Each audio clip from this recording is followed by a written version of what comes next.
വളരെ പ്രധാനപ്പെട്ട മറ്റൊരു വാർത്തയിലേക്ക്. ശബരിമല സ്വർണ്ണ കവർച്ച കേസിൽ പുതിയ എഫ്ഐആർ രജിസ്റ്റർ ചെയ്യുന്നത് ഒഴിവാക്കാൻ സമ്മർദ്ദം. 2025 സ്വർണ്ണ കവർച്ച പഴയ എഫ്ഐആറിനൊപ്പം ഉൾപ്പെടുത്താനാണ് നീക്കം. ഉന്നതരിലേക്ക് അന്വേഷണം നീളാതിരിക്കാനെന്നുള്ള സംശയവും നീളുകയാണ്. എന്തായാലും മുൻ ദേവസ്വം പ്രസിഡന്റ് PS പ്രശാന്തിന്റെ അറസ്റ്റും നീളുന്നു എന്നുള്ള ഏറ്റവും പ്രധാനപ്പെട്ട വിവരമാണ് തലസ്ഥാനത്ത് നിന്നും രാജീവ് പങ്കുവെക്കുന്നുണ്ട്. കൂടുതൽ വിശദാംശങ്ങൾ തേടാം. രാജീവ്, ശബരിമല സ്വർണ്ണ കവർച്ച കേസിൽ സുതാര്യമായ ഒരു അന്വേഷണം അതുണ്ടാകില്ല എന്നാണോ ഈ വാർത്തയിലൂടെ നമുക്ക് മനസ്സിലാകുന്നത്? എന്തുകൊണ്ടാണ് രണ്ടാമതൊരു എഫ്ഐആർ ചുമത്താൻ സാധിക്കാത്തതൊപ്പം എന്തുകൊണ്ടാണ് PS പ്രശാന്തിന്റെ അറസ്റ്റ് ഇങ്ങനെ നീളുന്നത്? ആരാണ് ഇതിനൊക്കെ പിന്നിൽ?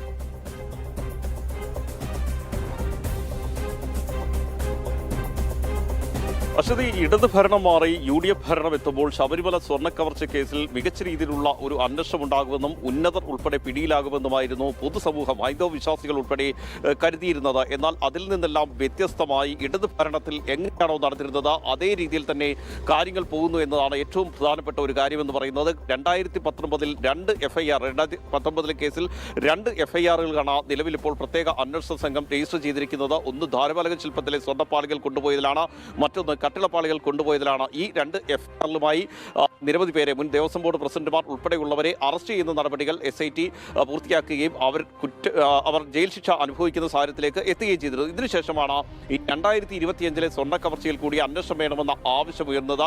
എന്നാൽ കഴിഞ്ഞ ഇടത് സർക്കാരിന്റെ കാലത്ത് ആ അന്വേഷണം അട്ടിമറിക്കാനുള്ള എല്ലാ ശ്രമങ്ങളും നടത്തിയിരുന്നു. പിന്നീട് ഹൈക്കോടതി ഇടപെട്ടതോടുകൂടിയാണ് ഇപ്പോൾ ഏതായാലും 2025 സ്വർണ്ണ കവർച്ച കേസിൽ PS പ്രശാന്തിനെ പ്രതി ചേർക്കുന്ന നടപടികൾ SIT സ്വീകരിച്ചത്. ഇതിനുശേഷം റിപ്പോർട്ട് സമർപ്പിക്കുകയും ചെയ്തു. എന്നാൽ അതിലുള്ള തുടർ നടപടികൾ പോലും ഇപ്പോൾ ഇഴഞ്ഞു നീങ്ങുന്നു എന്നതാണ് ഏറ്റവും പ്രധാനപ്പെട്ട ഒരു കാര്യം. മാത്രമല്ല, ഈ കേസിൽ പ്രത്യേകമായി FIR രജിസ്റ്റർ ചെയ്യണമെന്ന ഒരു ആവശ്യം ഉയർന്നു വന്നെങ്കിലും FIR പ്രത്യേകം വേണോ എന്ന കാര്യത്തിൽ വലിയ രീതിയിലുള്ള ആശയക്കുഴപ്പം SITയിൽ നിലനിൽക്കുകയാണ്. അത് കാരണമെന്ന് പറയുന്നത് ഉന്നത തലങ്ങളിലെ സമ്മർദ്ദം തന്നെയാണ്. പുതിയൊരു FIR കൂടി രജിസ്റ്റർ ചെയ്യുകയാണെങ്കിൽ വീണ്ടും അറസ്റ്റ് ഉണ്ടാകേണ്ടി വരും. മാത്രമല്ല, SIT കൂടുതൽ വിപുലമായ അന്വേഷണത്തിലേക്ക് പോകേണ്ടി വരും. ഈ സ്വർണ്ണക്കവർച്ചയ്ക്ക് പിന്നിൽ മറ്റ് ഉന്നതർ ആരൊക്കെയാണ്? കഴിഞ്ഞ ദിവസം നമ്മൾ പുറത്തുവിട്ട ഒരു പേര് മുൻ ദേവസ്വം മന്ത്രി കടകംപള്ളി സുരേന്ദ്രൻ്റെതാണ്. മുൻ ദേവസ്വം മന്ത്രി കടകംപള്ളി സുരേന്ദ്രനും ഉണ്ണികൃഷ്ണൻ പോറ്റിയും തമ്മിലുള്ള അടുത്ത ബന്ധം തെളിയിക്കുന്ന രേഖകൾ SITക്ക് നിലവിൽ ലഭിച്ചിട്ടുണ്ട്. ബാങ്ക് രേഖകൾ ഉൾപ്പെടെയാണ് SITക്ക് മുന്നിലുള്ളത്. അതായത് കൃഷ്ണൻ പോറ്റിയും അതുപോലെ കടകംപള്ളി സുരേന്ദ്രനും തമ്മിൽ പല സംസ്ഥാനങ്ങളിൽ അനധികൃതമായ ഇടപാടുകൾ, ഇടപാടുകൾ ഉൾപ്പെടെയുള്ള ബിസിനസ് പങ്കാളിത്തം, റിയൽ ഉൾപ്പെടെയുള്ള കാര്യങ്ങൾ തെളിയിക്കുന്ന രേഖകൾ നിലവിൽ SITക്ക് മുന്നിലുണ്ട്. ഒരു സീരിയൽ താരത്തെ മുൻനിർത്തിക്കൊണ്ട് വലിയ രീതിയിലുള്ള സാമ്പത്തിക ഇടപാടുകൾ ഉണ്ണികൃഷ്ണൻ പോറ്റിയും മുൻ ദേവസ്വം മന്ത്രി കടകംപള്ളി സുരേന്ദ്രനും തമ്മിൽ നടത്തി എന്ന് തെളിയിക്കുന്ന രേഖകളാണ് SITക്ക് മുന്നിലേക്കുള്ളത്. എന്നാൽ നിലവിൽ SIT കൂടുതൽ അന്വേഷണം വ്യാപിപ്പിച്ചിട്ടില്ല എന്ന വസ്തുത നിലനിൽക്കുകയാണ്. മാത്രമല്ല, അതിൽ ഏറ്റവും പ്രധാനമെന്ന് പറയുന്നത് പത്മകുമാർ ദൈവതുല്യൻ എന്ന് പറഞ്ഞ ആളുകളെ കുറിച്ചുള്ള അന്വേഷണമാണ്. മാത്രമല്ല, ഉണ്ണികൃഷ്ണൻ പോറ്റിയുടെ കാര്യം പരിശോധിക്കുകയാണെങ്കിൽ ഉണ്ണികൃഷ്ണൻ പോറ്റിക്ക് കഴിഞ്ഞ ഭരണകാലത്ത് നമുക്കറിയാം മുഖ്യമന്ത്രി ഉൾപ്പെടെയുള്ളവരുമായി വലിയ അടുത്ത ബന്ധമുണ്ടായിരുന്നു. ഇത് തെളിയിക്കുന്ന ചിത്രങ്ങൾ ഉൾപ്പെടെ പുറത്തുവരികയും ചെയ്തതാണ്. മുഖ്യമന്ത്രിയുടെ കാതിൽ കിന്നാരം പറയുന്ന സ്വാതന്ത്ര്യം പോലും ഉണ്ണികൃഷ്ണൻ പോറ്റിക്ക് ഉണ്ട് എന്ന് തെളിയിക്കുന്ന ചിത്രങ്ങൾ പുറത്തുവരുന്നു. കടകംപള്ളി സുരേന്ദ്രൻ ഒരു തവണയല്ല പല തവണ ഉണ്ണികൃഷ്ണൻ പോറ്റിയുടെ വീട്ടിൽ കയറി ഇറങ്ങുന്നതിന്റെ ചിത്രങ്ങൾ കൂടി പുറത്തുവരുന്ന സാഹചര്യമുണ്ടായി. ഈ രീതിയിൽ അടുത്ത ബന്ധമുണ്ടായിരുന്നു. ഈ അടുത്ത ബന്ധം ഉപയോഗിച്ചുകൊണ്ട് തന്നെയാണ് ശബരിമലയിൽ ഇത്ര വലിയൊരു സ്വർണ്ണ കവർച്ച ഉണ്ണികൃഷ്ണൻ പോറ്റിയുടെ നേതൃത്വത്തിൽ നടന്നിരിക്കുന്നത്. പിന്നീട് 2025 എത്തുമ്പോഴും 2024 സ്മാർട്ട് ക്രിയേഷൻസിന്റെ കത്ത് പരിഗണിച്ചുകൊണ്ട് വീണ്ടും ഇതേ രീതിയിലുള്ള നടപടിക്രമങ്ങൾ നടത്തുന്നു.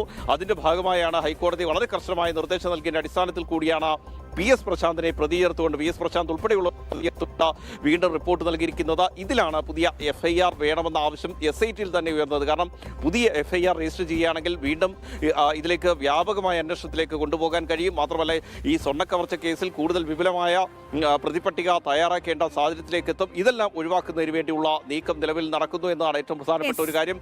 ഇതിൽ തന്നെ വളരെ ദുരൂഹമായി ഉയരുന്ന സംശയങ്ങൾ എന്ന് പറയുന്നത്, ഒന്ന്, കടകംപള്ളി സുരേന്ദ്രൻ എന്തിനാണ് തിരക്കിട്ട് രമേശ് ചെന്നിത്തലയെ കണ്ടത്? PS പ്രശാന്തിനെ പ്രതി ചേർത്തതിന് തൊട്ടു പിന്നാലെ കടകംപള്ളി സുരേന്ദ്രൻ തിരക്കിട്ടെത്തി വഴുതക്കാട്ട് രമേശ് ചെന്നിത്തലയുടെ വസതിയിലെത്തി അദ്ദേഹത്തെ കാണുന്നു, കൂടിക്കാഴ്ച നടത്തുന്നു. ഇതിനുശേഷമാണ് ഈ രീതിയിലുള്ള സമ്മർദ്ദം SITക്ക് മേൽ ഉണ്ടാകുന്നത്. ഉന്നത തലങ്ങളിൽ നിന്ന് സമ്മർദ്ദം ഉണ്ടാകുന്നു. അതിന്റെ ഭാഗമായി സംശയങ്ങളൊക്കെ സ്വാഭാവികമാണ്. എന്തായാലും വിവരങ്ങൾ വളരെ വ്യക്തമാണ്, കൃത്യമാണ്. ശബരിമല സ്വർണ്ണ കവർച്ച ഈ കേസ് അട്ടിമറിക്കാൻ ഒരു ഗൂഢശ്രമം നടക്കുന്നു എന്നുള്ള ഏറ്റവും പ്രധാനപ്പെട്ട വിവരമാണ് ഇപ്പോൾ രാജീവ് തലസ്ഥാനത്ത് നിന്നും പങ്കുവച്ചത്.